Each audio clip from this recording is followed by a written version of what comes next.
Cecilia is a member of TAAI and has been for some time, and she's a proper agricultural scientist. Good thing to hear. She has she has a master's degree from Dublin in environmental development. Is that correct? Environment and development. Environment and development. So there we are. But interestingly, she's had a lot of field experience in some pretty tough parts of, particularly in Africa. Now, she's actually working for Concern, so she's going to tell us a little bit about, a very little bit about Concern, what its aims, objectives, modus operandi, and then something about the structure of their program, which is extremely well ordered. It's an interesting approach, so we look forward to hearing that. And then she will focus on 5 or 6 countries where you're running programs and pull out the differences and use them as case studies. So it's not going to be a discussion on, how was it decided. So we're going to pick out these case studies and use them to stimulate some discussion, which we really would like you to participate in. I know a lot of you have experience with dry land agriculture, so this is your chance. So I think I'm going to hand over to you, Cecilia. Thank you very much. I'm very happy. I'm very pleased to do it. Yeah. Thank you. I'm very happy to be here. Thanks to Terry that invited me for this presentation. I've been coming to some talks before, and I'm quite honored to be here.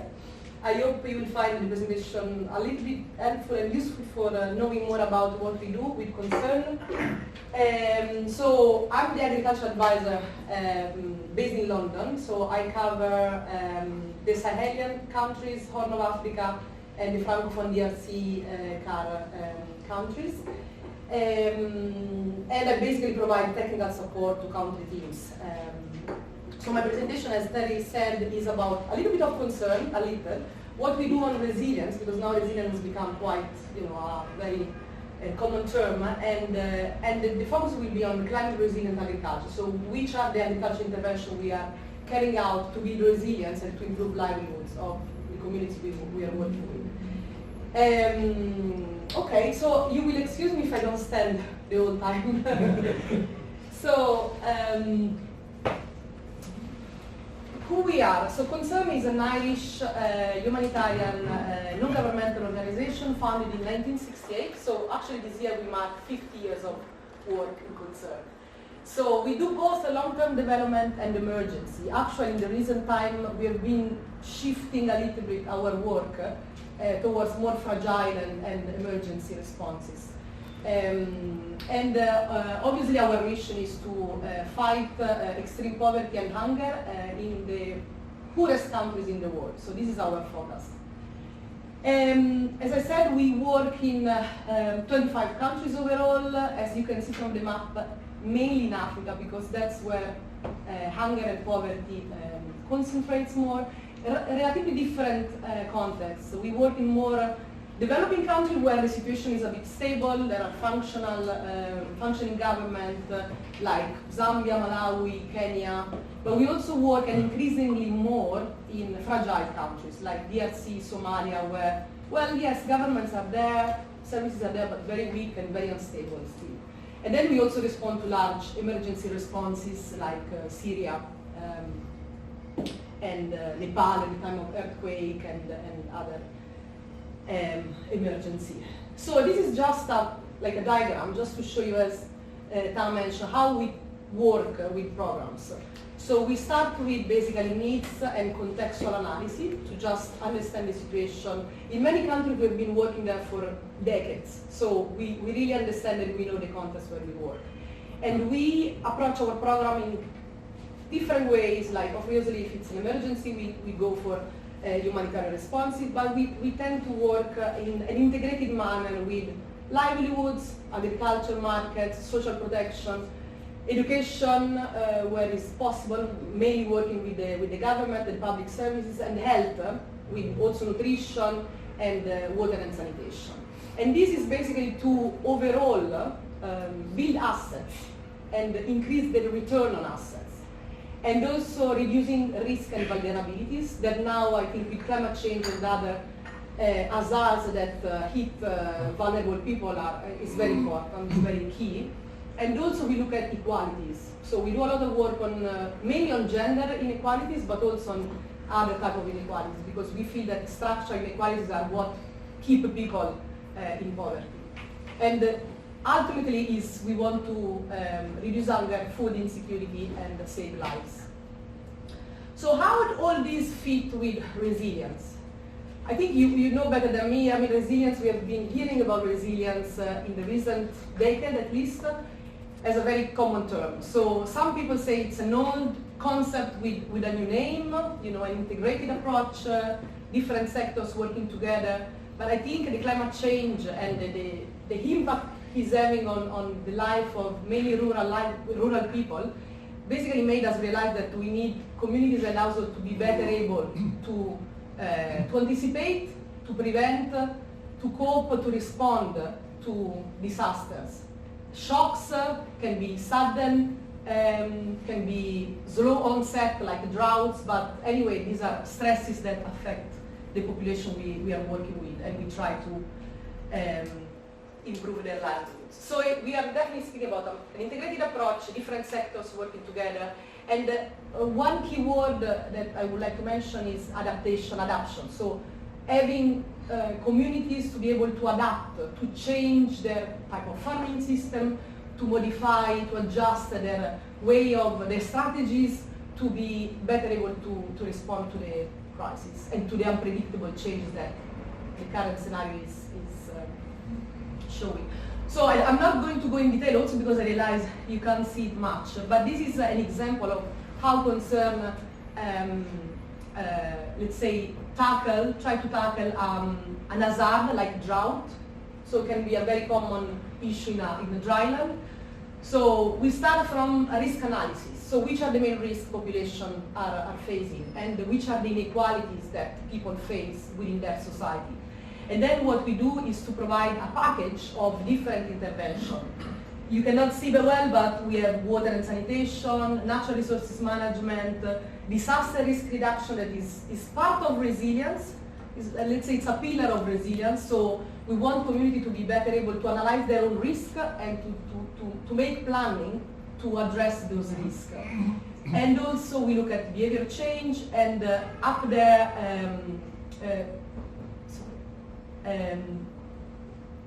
climate resilient agriculture. This is a pillar of our intervention on livelihood and resilience in the dryland. So with all these, and also combined with early warning system, which are systems in place often from a national level. So I don't know if some of you have heard about the cadre harmonisé. So these are national systems that through a series of indicators that are monitored, we are able to predict food insecurity in a country, in a certain context. And this may trigger eventually some emergency response, hopefully in a timely manner. And we do also advocacy and coordination to make sure that we increase and improve the system of response. So I'm going to discuss about now dryland as a homogeneous, we can say, a region from an agroecology perspective. So similar type of climate, similar type of vegetation, and also similar livelihoods. So normally it's a mixed farming livestock system. And with rain-fed agriculture, the crops are, as you know, like sorghum, millet, pulses, and even the risks are very similar. So we have been experiencing recurrent droughts more often. Before people say, well, a drought comes every 10 years, now it comes every 3 years. And then erratic rainfall. People in the past used to know when the rain was starting, maybe, a few days more or less, and when rains were stopping. Now everything has been a little bit disrupted. So there is often delay in the onset of rains, or rains that finish earlier. And also when rain comes, it comes usually very, very strongly, more intense rain events, with obviously implication on soil fertility, erosion, runoff, etc. And also increasing in temperature. That's also common features of climate change. So we work in the dryland, and we have created a region called the dryland, where including those countries, Niger, Chad, Sudan, Ethiopia, Somalia, and Kenya, and we have also other regions that we have tried to kind of assimilate, group together, because they have similar agroecology condition and also climate risks. And the goal is overall to improve livelihoods, improve resilience, and through agriculture, climate smart, climate resilient agriculture intervention. So this is just a map showing you the gray area is actually Sahelian belt and the Horn of Africa. And that table down there, again, I'm not sure if you can read it, but it's basically an example of some guidelines we are developing for our country programs, where we basically put together the major climate risk and then provide suggestion, advices on which are the suitable agriculture practices that we should promote according to different categories. We have crop production system, soil management, water management, livestock, and so on. Okay, so the first country I'm going to speak about is Niger. So I don't know, some of you who have been in Niger might be familiar with this scenario. Rural areas, villages, you know, a lot of livestock around, rangeland in dry season. That's where we work. So it's in, our main office is in Niamey, of course, but we work in the TAAI region, where the green circle is. And then we are also starting operating in Diffa for the emergency response in the Lake Chad region due to Boko Haram and the Nigeria crisis. So the main issues in Niger, you may know, low crop production, very low soil fertility, degradation of natural resources, recurrent droughts, erratic rainfall. And what I would like to give you, so in this scenario, I would like to give you maybe a couple of, like a snapshot of what we've been doing in the past in Niger in terms of agriculture, natural resources management. And I'll tell you how did it work. So we work with conservation agriculture. Many of you will be familiar with that. It's three principal technologies: soil cover, mulching, minimum tillage, and crop rotation and association, with a slightly adapted version more suitable for the dryland. So after 2-3 years of implementation, we went back there. We wanted to see whether farmers were happy, were applying the technologies. Not really. The adaptation was quite low, to our disappointment. The reason might be different. Might be that CA is a technology that really needs to suit the local context, and also the results that bring can be seen in, you know, not in a year or two, because to build soil fertility, build, you know, soil organic matter, it takes time. Definitely farmers were not involved in the design of the technology. We brought, you know, this package to them, and we said, okay, this is what we are, you know, going to promote. Please try it, but that's probably not the right way to go through, for a different farming system. And so that's the first example. Again, we also try to work on rangeland management. So because rangeland is very degraded, pastoralists, livestock herders struggle to get fodder during the dry season because of, you know, the population density, because of the pressure on the resources. So this is a real issue. So we have been doing some tree planting in some, and also some controlled grazing. So we have, you know, kind of fenced some sites and trying to do tree planting. Also, this approach, this intervention wasn't really working. We visited some sites and we saw very low tree survival. We didn't really understand what was, you know, going on. We understood that community was not owning the intervention. It was maybe they didn't realize the priority, or we were not good enough to discuss, to argue with them, and to set up a proper plan. So all these issues, I think, made us to go back to the program and basically to redesign it. And so What we came up with is a new model, a new approach that is much broader than a single intervention. It's called the Innovation Platform. I don't know if you might be familiar with that. It's basically it's a multi-stakeholder groups of people at the community, district, regional level that come together from different categories and different interest groups, come together discussing, the main issues rural population have, and trying to find a local solution to the common problems. We have set up this multi-stakeholder platform in TAAI, in the community and region where we work. We have there are farming communities, research organizations. We have brought in ICRISAT and INRAN, that are, INRAN is a local, I think it's a spin-off of ICRAF, I think, working in agroforestry. We have brought in the line ministries, we have brought in local authorities, leaders, religious leaders. So everybody in the platform, everybody working together, discussing issues and finding solutions. So the focus of this multi-stakeholder platform is basically issues that have been identified by the community and by us. So it's soil fertility, soil and water conservation, agroforestry, and the sustainable management of natural resources. So these are the focus. But the particular aspect is that we are not going to provide recommendation or say, okay, for soil fertility, do this or do that. No, we are going to basically center our new approach on innovator farmers. So these are farmers that we have identified in the community that are already innovating. They are already adapting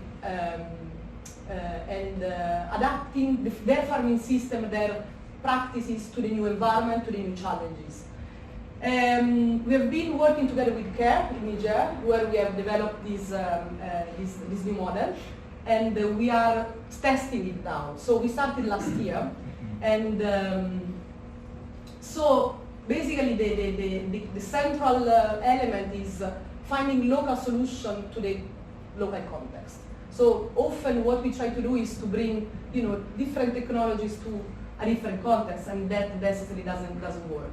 We will do some actual research, so the presence of research institutes like ICRISAT, working together with these local innovator farmers.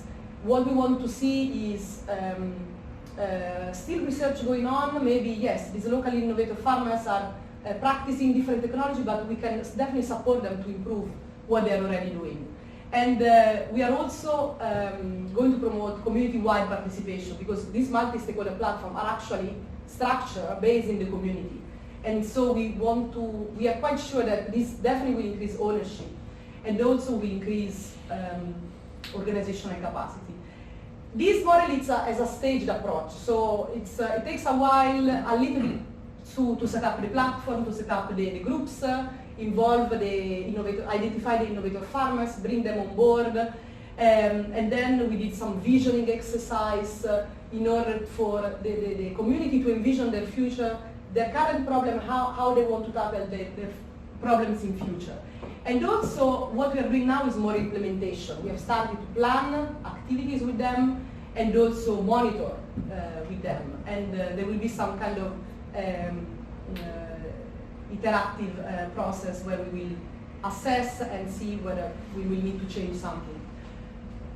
Okay, so this picture is, I think I wanted to show you because can this be maybe a local innovator? So this is when we were going to visit some villages. We stopped the car because this farmer was doing something interesting in Niger, which is coming up. I think it's becoming more and more common, but it's not normal practice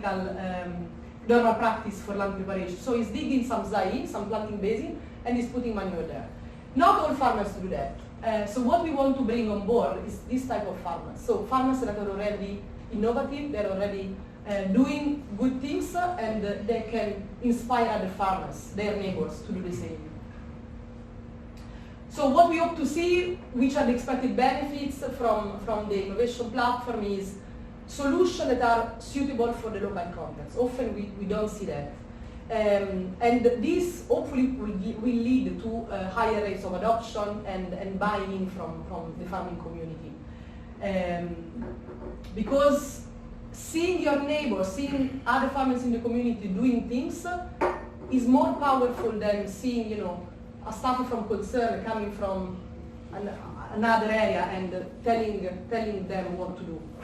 It's a community-wide approach, so this will definitely improve ownership and reach also. We will be able to reach more people.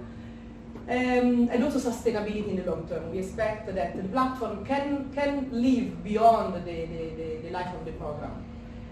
It's a bit complex structure. We are aware, but we wanted to be brave for once and say, let's try something different. Let's try something that has proved successful in some contexts, and why not try? And this definitely improve organizational capacity. So these structures will be sort of, governance at small scale. They will lead their own development. They will decide priorities and targets and the way to achieve them. Okay, so this is the first scenario teacher. I'm going now to go with Chad. So in Chad, which is very similar characteristic than Niger, we have been implementing the BRACED program, which is a DFID funded program focused on building resilience against climate extreme and disasters. So DFID funded many consortia around the world, a lot in Africa. And we've been working in there, Gosbeda, in Sila region in eastern Chad, where we have been operating there since probably early 2000. And the agriculture intervention we have been working with is crop production, agroforestry, livestock, and early warning system. And we have been partnering with ICRAF, who was partner in the program, and also with Tufts University. So in terms of crop production, what we have been promoting? So similar issues than Niger, so low soil fertility, degradation of natural resources. So what we've been doing is to establish some demonstration plots in all villages, where a group of farmers would gather to technical support from us, from ICRAF. We have been testing integrated soil fertility management, so different way of fertilize the soil, microdosing of chemical fertilizer, organic application of organic fertilizer, mulching as well, and also combined with some good farming practices like plant spacing. Are we sure that our farmers, manage the plant spacing right? And so we have been working on that. Also on soil and water conservation techniques. So these are some farmers working in demo plot, constructing zai. Is quite common in Niger. In Chad a little bit less. So that they capture water basically, they are kind of micro catchment for water. And not only, we have also been promoting demi-lune, soil bands, so all like structured to reduce erosion and increase water retention. We have also been working with group of farmers through participatory variety selection. So we have been trying to compare improved varieties and also traditional varieties of mainly sorghum, millet, and pulses. And farmers have been able to compare different characteristics like the resistance to drought or dry spell, resistant to diseases, and also obviously test the quality of flowers for sorghum and millet. And at the end, the preferred varieties have been we have involved other farmers for the multiplication of these varieties. On this we have also worked quite closely with ICRISAT for that they released some of these improved varieties. So these are farmers doing some discussion and assessment of millet. So we also work on mulching, of course, with some challenges. As you may know, I mean, crop residues are very valuable, so it's very hard to convince or to say to farmers to mulch their fields. Obviously, they use the crop residue to feed their livestock, which is a very valuable asset. So but anyway, we have tried to work also on the importance of covering the soil and increase the soil organic matter. We have also worked on farmer-managed natural regeneration, which is an agroforestry technique. I will just speak about it in a couple of slides. So the overall aim was to increase yields, increase crop production, and restore soil fertility for food security and improving resilience. On agroforestry, we worked very closely with the ICAF, as I mentioned, was our partner. They visited the program many times. They carried out training, capacity buildings. They did training on different agroforestry techniques, grafting, and other type of practices. We have established 7 nurseries across all the villages, and we are distributing more than 5,000 tree seedlings. I think this is the first 2 years.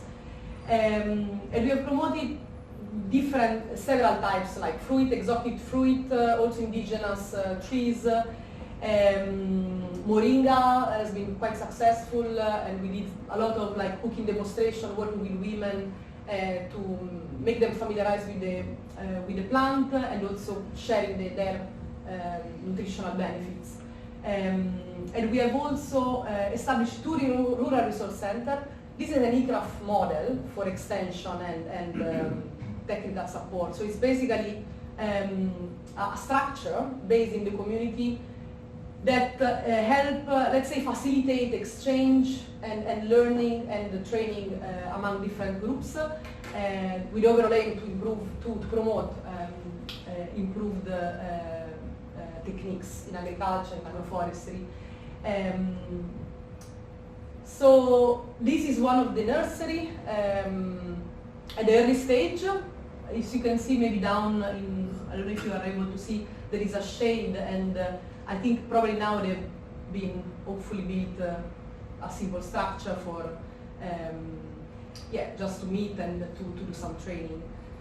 And there is also a water point close to the nursery that we have been built. So these are just examples of some papaya seedlings ready to be distributed. And these are some training we have carried out with community members on agroforestry techniques. Farmer managed natural regeneration is also another technique that has been very successful in Niger. Thousands of hectares have been restored. Very simply, just some community initiative. So it's basically cutting and pruning unproductive branches of trees and letting the productive branches to grow and develop. And it's from one side protecting trees, but also it enables also farmers to get some firewood for their own use. And so we have done pretty well on that. We have working in 20 communities. We have engaged a lot of volunteers that have been doing regeneration of trees. And overall, we have nearly protected 15,000 trees. So it's been very successful. We also work on livestock. Obviously, Chad is very, the pastoralism is very strong. Actually, government, I think the government leaders come from big pastoralist families. So they are also keen to support the sector. So what we did is to mainly increase access to veterinary services in remote communities where vet offices are very difficult to be found. This is a pharmacy that we opened in 2010 or 12 with some support from FAO that is still up and running, is managed by the Pastoralist Federation, the Regional Pastoralist Federation we are working with in Sila. They've been instrumental. We have provided training to them, and they've also facilitated a lot of our activities, working with communities. And as you can see, some of pictures show some training we did, monitoring of the kit we initially provided to community animal health worker. I went to Chad last year in I think May or June, and we discussed, we met some of these community animal health workers, and they're doing well. It's quite, the approach seems sustainable because basically they charge some money, some fees when they actually go and visit farmers with sick animals. So they managed to get money, and with the money they managed to basically replenish their stock of drugs. The only challenge is there is just one pharmacy currently in Gozbeda, so some villages are quite far from Gozbeda. But what they do is somehow they share travel transport cost, and they send maybe one person to buy for maybe few of them. We are also planning to hopefully open maybe a couple of smaller pharmacy in some areas closer to the villages. The problem is electricity, because obviously a pharmacy have to have some fridges, but we are working on that, and we are hopeful, because we feel that access to drugs and veterinary services is critical to keep livestock alive and protect assets. So we have also been doing some interesting activity with pastoralist communities to support their mobility. We know how important mobility is for pastoralists. Not always governments, not necessarily in Chad. In Chad they are very proactive, pro-pastoralism, but in other countries mobility has been a challenge for pastoralists. With encroachment of land by farmers, having pastoralists to be sedentarized, because that's the development process. And although sedentarization is on the rise, because a lot of pastoralists that they used to be nomadic, now they are much more sedentary, and they have also included farming in their livelihood strategy, which is not bad. I mean, it's important to diversify, but mobility is key. And we have been working a lot on sensitization, community awareness about the importance of keeping the transhumance corridor free, so farmers don't go there and don't farm those lands, because they need to be free for livestock to pass. We're doing some demarcation of the corridors, and we are also building some water points, also to slow down the transhumance, because what we are seeing is that when the transhumance, the passage of animals is too fast, that creates problem when massive amount of livestock arriving in other villages. So we are trying to also, and we have done some extremely interesting research study with Saverio, Cradley, and Tufts University on pastoralism. So very interesting. Sudan, we work in West Darfur, so it's actually bordering Sila in Chad. And we have been doing the same type of program, so BRACE, building resilience to climate change. And we have been partnering with Tufts University again and Al-Massar, which is a national research institute.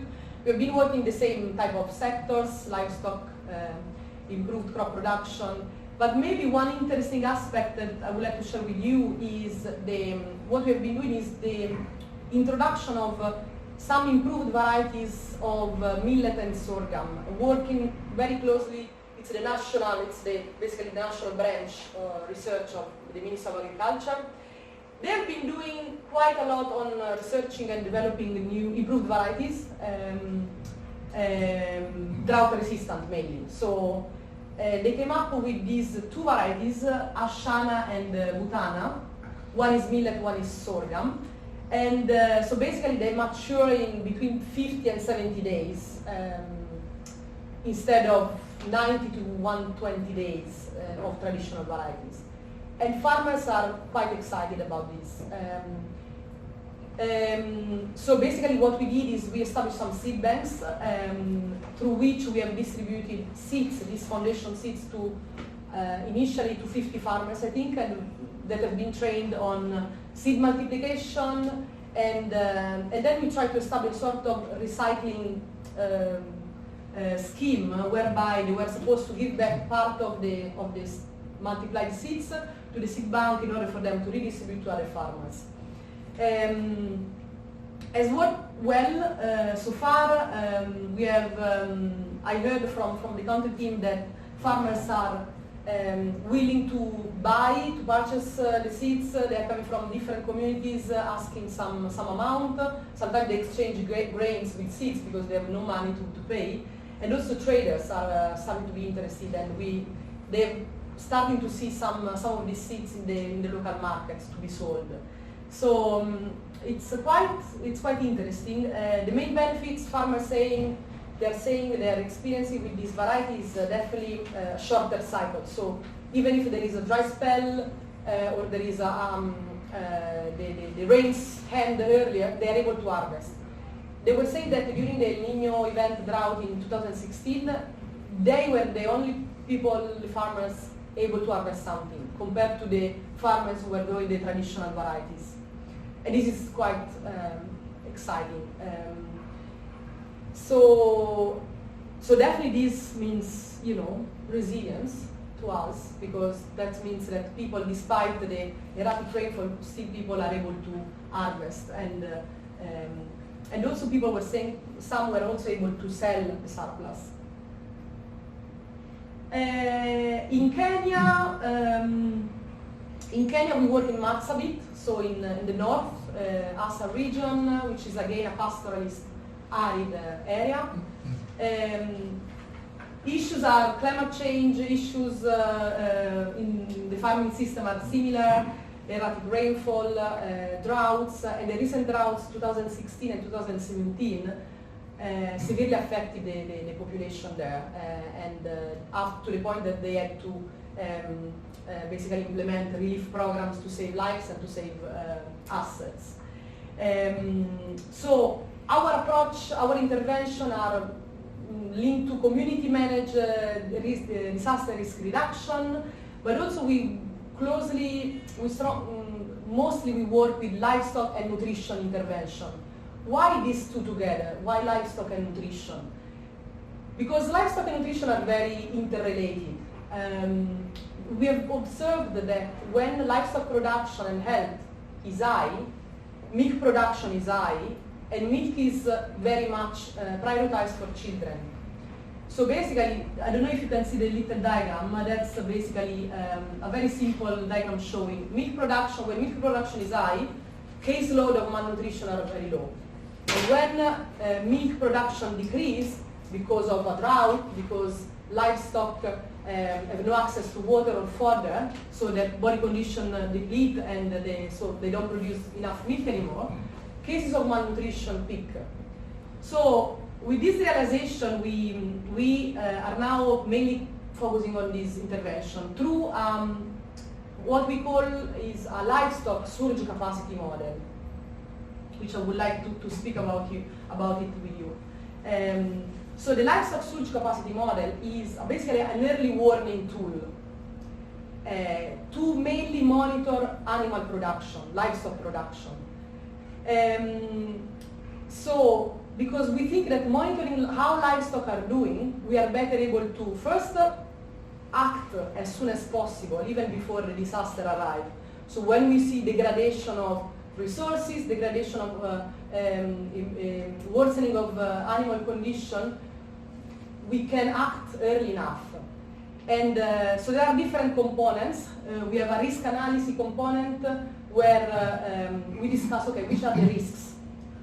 In our case, it's fodder, lack of water, disease, etc.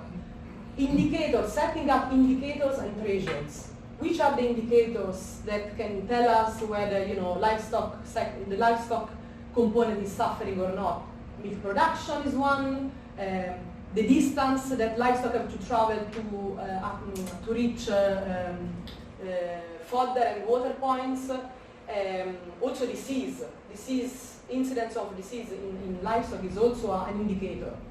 And then we set up thresholds. Thresholds are set up in consultation with local stakeholders because they know what a normal situation looks like. And then we monitor. We take data and we monitor the data. And when we see that some of these thresholds have been passed, we then trigger action, trigger this surge scale up of responses. And what are the kind of responses we provide? What is the package we provide? That's based on the LEGS. LEGS is the Livestock in Emergency Guidelines and Standards. So it's basically, it's worldwide recognized manual that set up standard of operation when we deal with livestock in emergency. It's a companion of the SPHERE standard. I don't know if you're aware, it's in the humanitarian response. So in the table I just show a couple of examples of destocking and access to feed. So that can be done in different ways. We can, provide cash support. We can provide maybe fodder to pastoralists. In the meantime, that we obviously can encourage also some maybe fodder cultivation or improvement of rangeland. So these are just ad hoc intervention. And I think the very important aspect of this model is that it's not concerned promoting it, but has been developed together with the Ministry of Livestock. And it's the Ministry of Livestock who own it. And obviously what we do is we support them. We support them with capacity building. We support them also financially when their capacity are overwhelmed, because, I mean, we all know resources in developing countries' government are not so large. So we try to do that, to give that kind of support. So increasing, we try to strengthen the local system. And this, we can say that it fits well with the institutionalization of early warning, early action. That a lot of, especially the Kenyan government is putting a lot of effort on developing this sort of early warning system that we support. Parallel to the livestock surge model, we also do this e-wallet mechanism, which is basically a market-based approach to provide access to veterinary drugs and other goods, veterinary goods, to pastoralists when they most need it. So during the dry season, not to everybody, to the most vulnerable pastoralists, we provide a voucher of $30 that they can redeem to identify the local agro-dealers that sell high-quality drugs. One of the agro-dealers we have identified is the TAAI. I don't know if any of you work in Kenya might be familiar with this. They are a spin-off of Farm Africa, which is an NGO, UK NGO. So it's basically now an independent social enterprise, I can say, that they basically spread all over Kenya. They have many branches and many pharmacies. It's basically a franchise pharmacy. But they don't only provide drugs, they also provide services. So they also do training. If you go there and you ask, okay, my cattle is sick, this is the symptom, they also give advice. So they're really valuable, and it's great to support them. So on this also, I think it's important to also emphasize the win-win of this mechanism for me.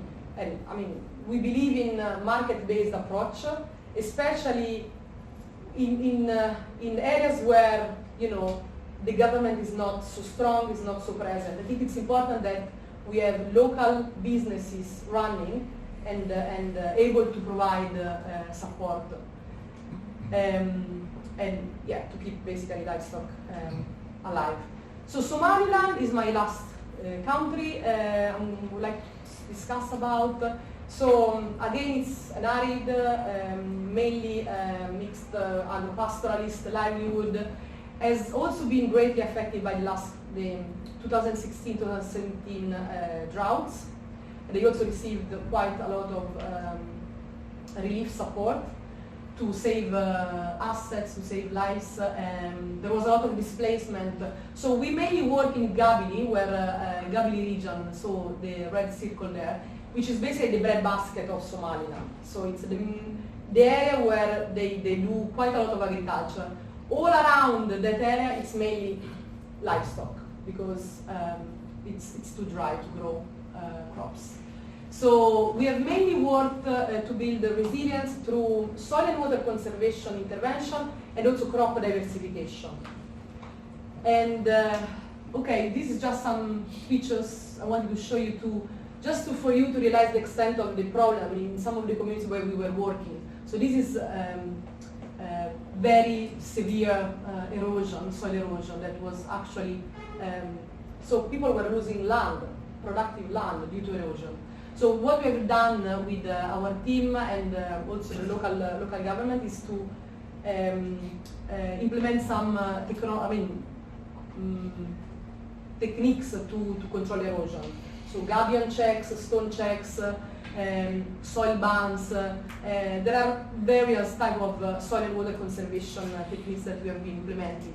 The picture down there is we also built dig some earth pond for livestock for access to water. It has been working very well. So in 5 years we have restored several hectares, tens of hectares that have now gone back to production. In terms of crop diversification, we have both focused on field crop production, but I would mainly like to emphasize our intervention with fruit production. Fruit production is something not always, I think, consider when we think about resilience, but what we found is that the community really feels that this is the most climate resilient agriculture intervention, because trees can grow off season. I mean, they take advantage of the rain whenever it falls. So they don't, when you plant sorghum, of course, it takes 3-4 months to grow, and then if rains are disruptive and erratic, it's a problem. But trees, they just need water for the first year probably. Once established, they are there and they continue to produce. So what we have done, we have designed this intervention with some local farmers that have been familiar with some fruit production. So we have distributed some seedlings of different species. There are citrus there, papaya there, and we have also supported farmers with setting up this rainfall water harvesting system. These are basically basins lined with some plastic sheet to keep better water. After 3-4 years of implementing this, we have seen that orchards are expanding massively. So farmers, even farmers we didn't target with that intervention, have come to us, to the farmers that were involved, asking for seedlings, asking where they could find the seedlings, how they could access water. They've been using, recycling piece of plastic to line, digging water harvesting system, and because they saw the results, they saw what other farmers were doing, and these orchards have been massively expanding. This farmer, Abu, on the right hand side, was one of the initial farmers, and with very small amount of seed. Now he has a big farm with hundreds of trees, and is making quite a lot of money because fruits sells very well in the nearby Arghesa market. It's very easy how they trade. So basically, in Somalia they use a lot of mobile system for transferring money. There is a big trust among sellers and traders, so they easily sell. And he was telling us that he was with the fruit, he managed to basically pay school fees, to rebuild his house. So it's definitely a role model, very inspiring to many farmers around. And also interestingly, just to mention last year again, the drought that affected Somaliland, many people, displaced people, came around Gibili, because that was the area with more like food available, and where more relief could be get. And they managed also to assist a lot of these IDPs families that were around their villages, because these communities were definitely much better off than other communities around, because they had means, they had more food available, and more income earned from the fruits. So that was my last slide. Thank you very much.